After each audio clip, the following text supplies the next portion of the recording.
Somebody hears you, you know that, you know that. Somebody hears you, you know that inside.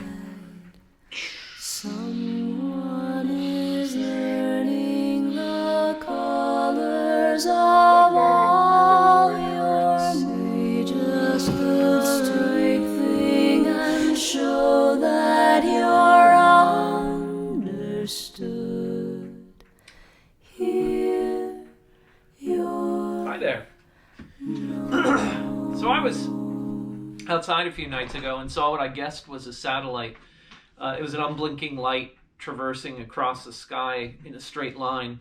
And I thought, that's cool. Didn't give it much thought. Until the next night, when I looked at the same part of the sky, and I saw what I was sure was 3 satellites, one after another, moving along the same orbit at the same speed. And I figured I must be mistaken to see 4 in the span of 2 nights.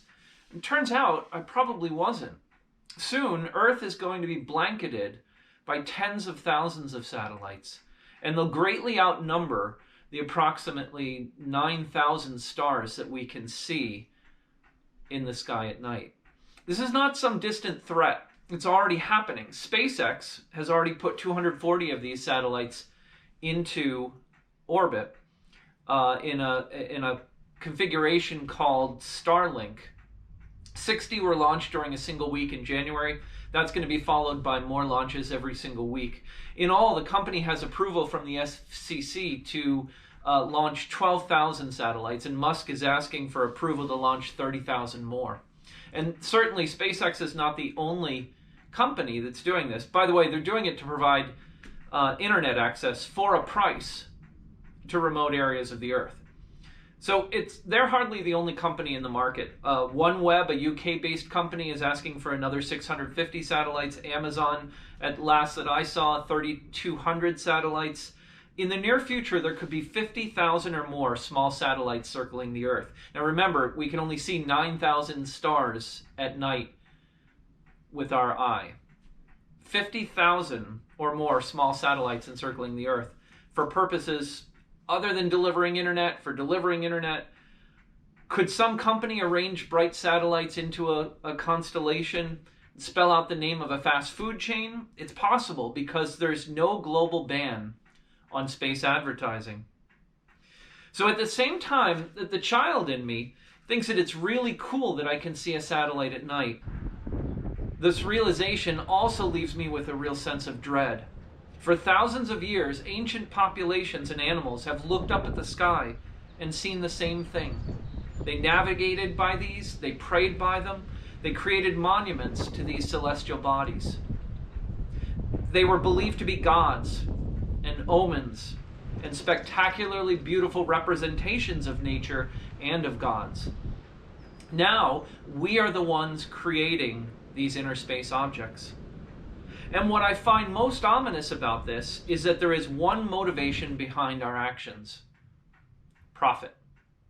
Sure, we can say that outer space exploration is about the greatness of man, the search for the unknown, for the sake of science. But the reality is that these motivations have never led us to take the steps that our society is now taking.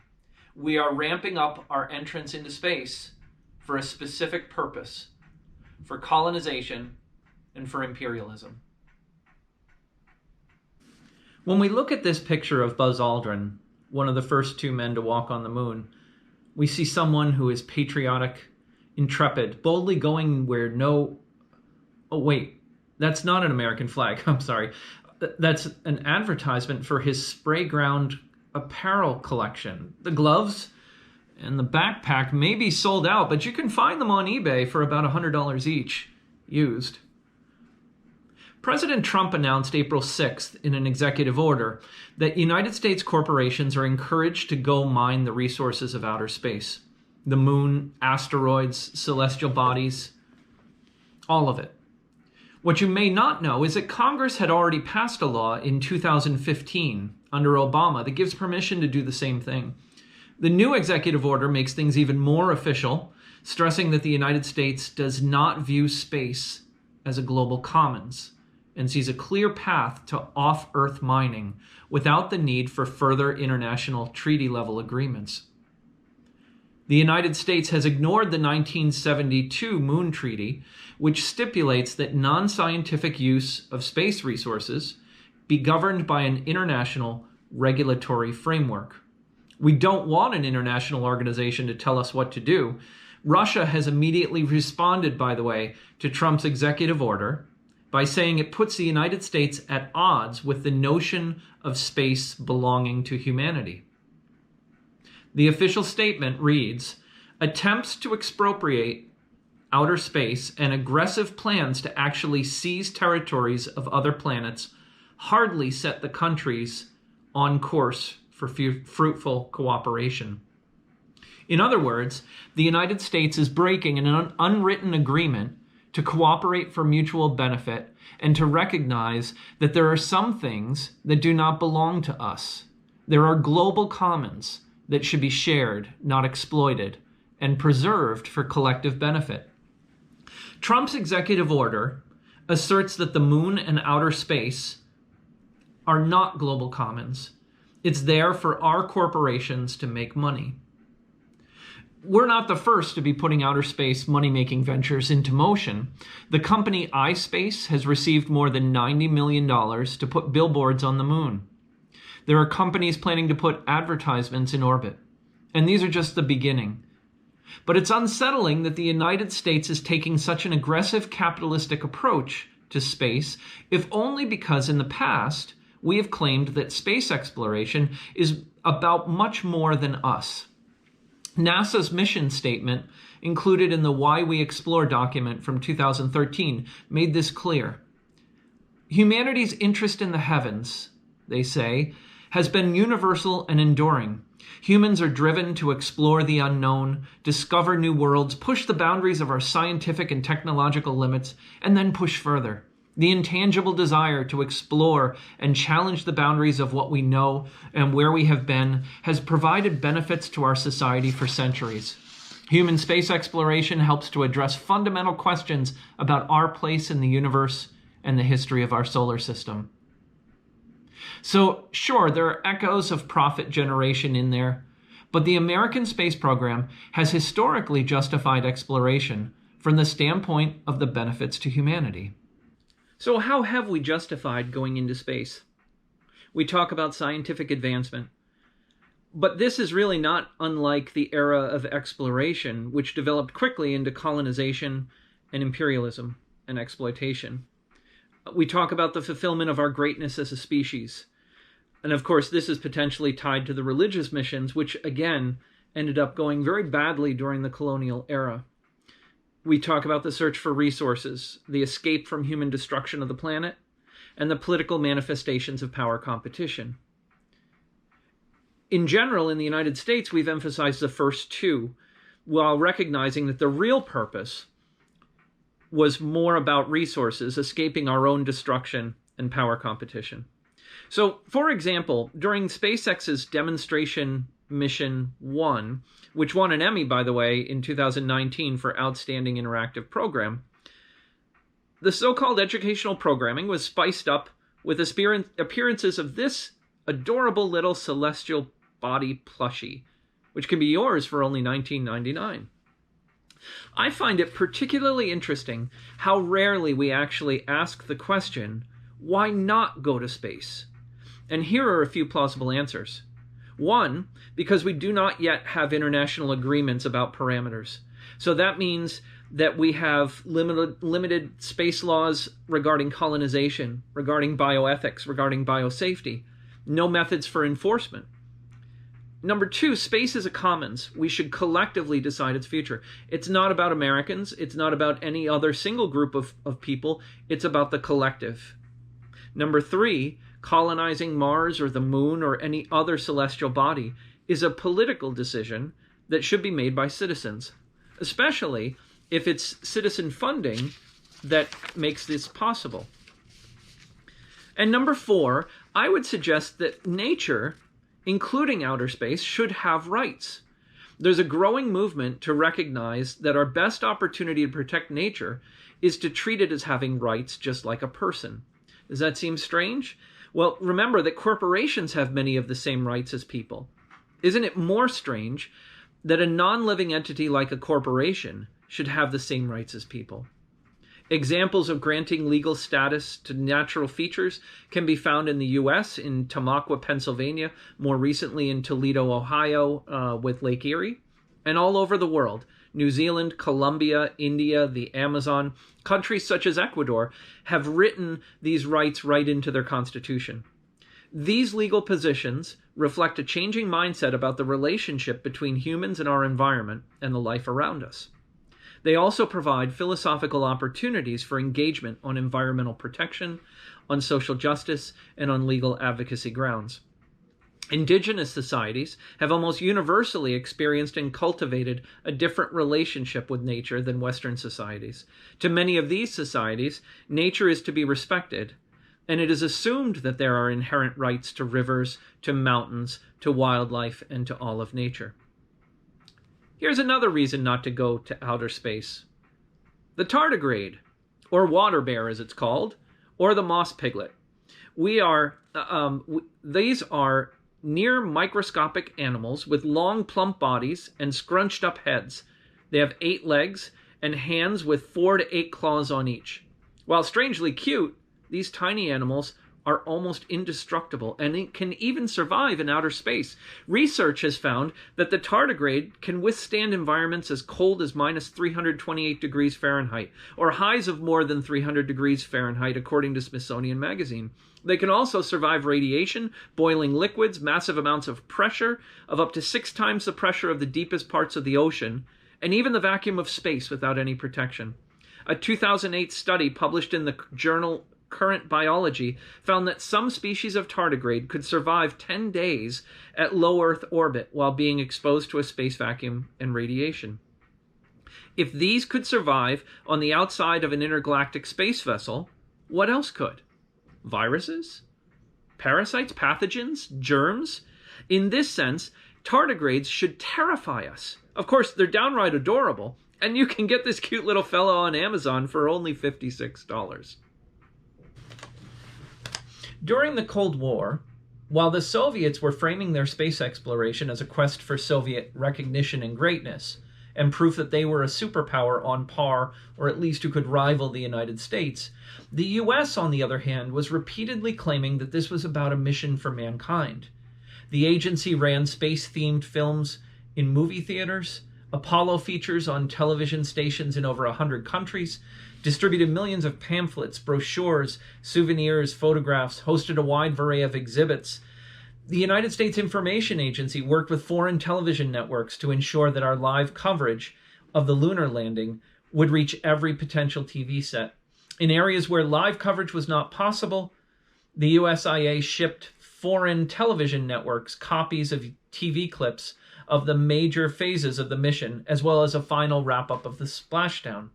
The Voice of America program broadcast live coverage of the lunar landing in 36 languages for an audience of 750 million. Here's the problem with that campaign. It backfired. By 1969, reports indicated that Americans were enthusiastic about Apollo 11, but concerned with the cost of large-scale space programs given their pressing domestic problems: housing, education, civil rights, pollution, urban renewal. The American public became less concerned with beating the Soviets and instead were interested in direct applications and benefits of space exploration and in addressing the country's problems. So in short order, the question became, what are our priorities? And this led to a shift away from space exploration and funding. The U.S. space program continues behind the scenes, but in a much more cooperative, not a competitive way. With the dissolution of the Soviet Union in 1991 and the conclusion of the Cold War, over 30 years of US-USSR space competition officially ended, and we start to see the mutual benefits of cooperation on a global scale. In 1993, the US, ESA, Canada, and Japan decide to invite the Russian Federation to become a partner in the International Space Station. the most extensive international cooperative space program ever attempted.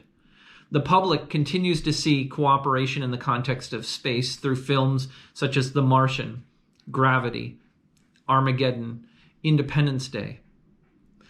And international cooperation in space occurs and is promoted by the U.S. scientific community, especially given the conditions of before the race itself, the space race becomes competitive, because of the fear that launching unilaterally would be delegitimized, but also because whenever the space race left the public sphere, it became necessary to work together, and in particular when economic costs became too high to sustain for an individual country. But that said, it wasn't long before competition creeps back in. In 2007, after China and Japan sent scientific probes to orbit the moon, media outlets heralded the beginning of the Asian space race. The following year, India launches a probe to the moon, which added a new challenger to this apparent competition. Now, as commercial spaceflight propels development in rocket technology and private companies tout promises of space tourism, claims of a space race between tech billionaires have emerged. The enduring nature of the space race framework points to a broader historical significance of our Cold War policy initiatives that turned outer space into a competitive proving ground for global leadership, something we have had a very difficult time moving beyond. So where does that leave us today?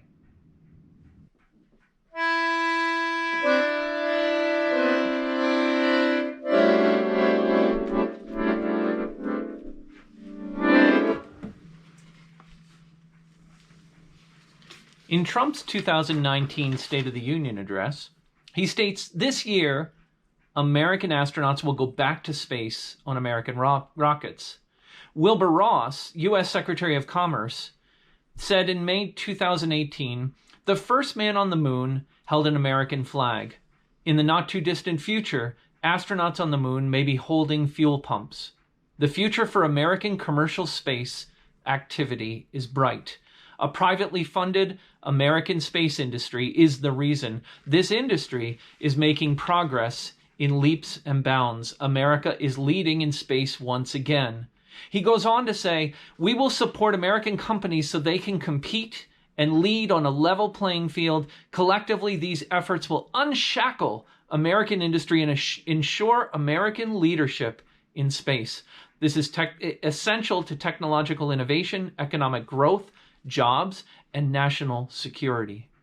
This is a very special time in space history, he concludes. There is a convergence of technology, capital, and political will. The United States must seize this moment.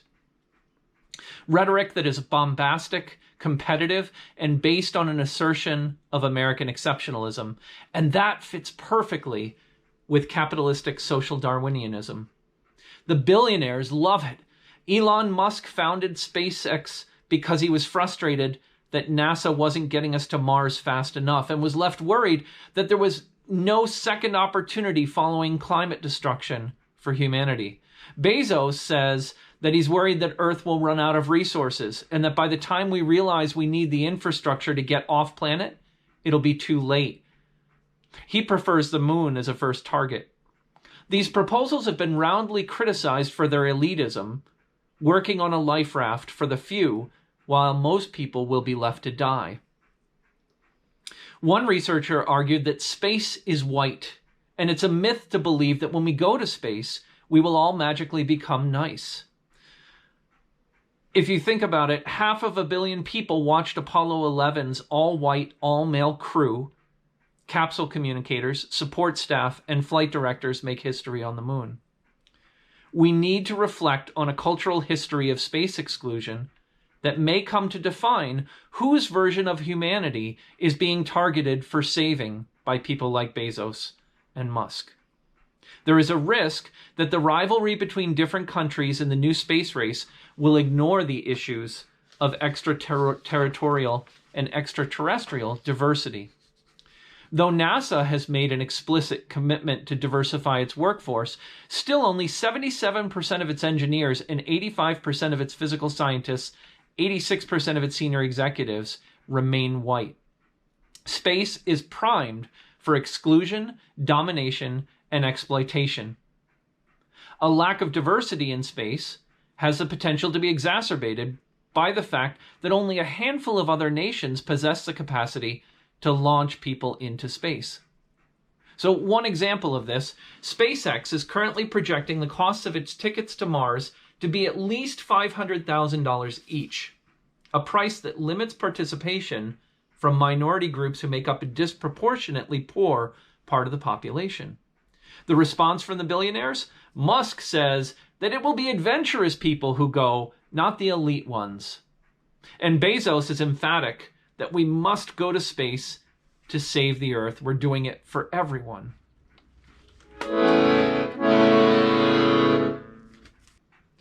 It is worth considering that in the midst of the new billionaire space race, climate change, pandemics, the potential of nuclear annihilation, and other dystopic futures, that they are supposedly escaping issues that require international cooperation to be overcome. And yet, the legacies of colonialism still exist on Earth in present day. They continue to affect the prospects for cooperation and conflict throughout the world. Trump is explicitly invoking colonialism as a motive for exploration and expansion in space.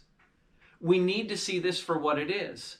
The economy and country's position of strength in a global context are crucial for understanding these dynamics. Imperialism is about extending national territories by impounding other countries' territory through force, and can be compared to extending territory to other planets like Mars. Historically, these processes of colonialism and imperialism occur rapidly and with great consequences. Think about this. European states possessed only 55% of the Earth in 1800, 67% by 1878, and 84% by 1914. An incredibly rapid and destructive process. So here's the million-dollar question. If we cannot establish international cooperation on Earth, what makes us think that cooperation is likely in space? The reality is that this new executive order is overt aggression. It is an assault on the rights of people everywhere in the world, and it will magnify the power discrepancies that exist currently in the world. Colonialism is a dark stain on the history of mankind.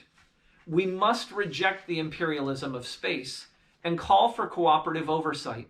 Oversight that is already established in the 1967 United Nations Outer Space Treaty, which says, number 1, states shall be responsible for national space activities, whether carried out by governments or non-governmental entities like corporations.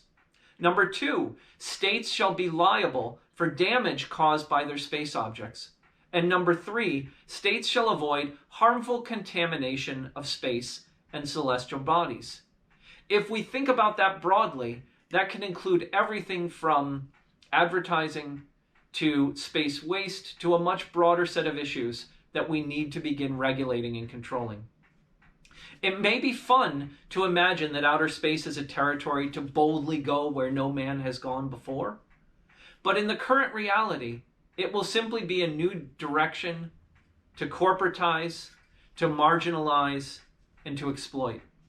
We need a collective commons approach to space, and we need to recognize the rights of nature, both on our planet and across the galaxies. Thank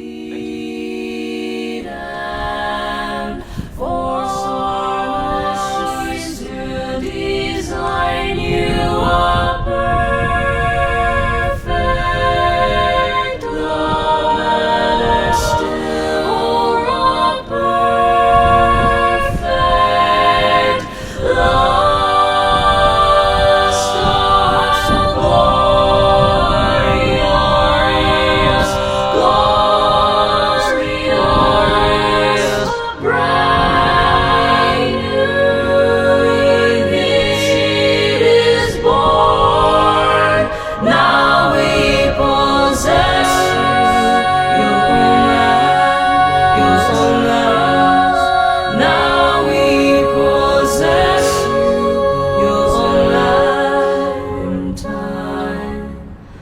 No.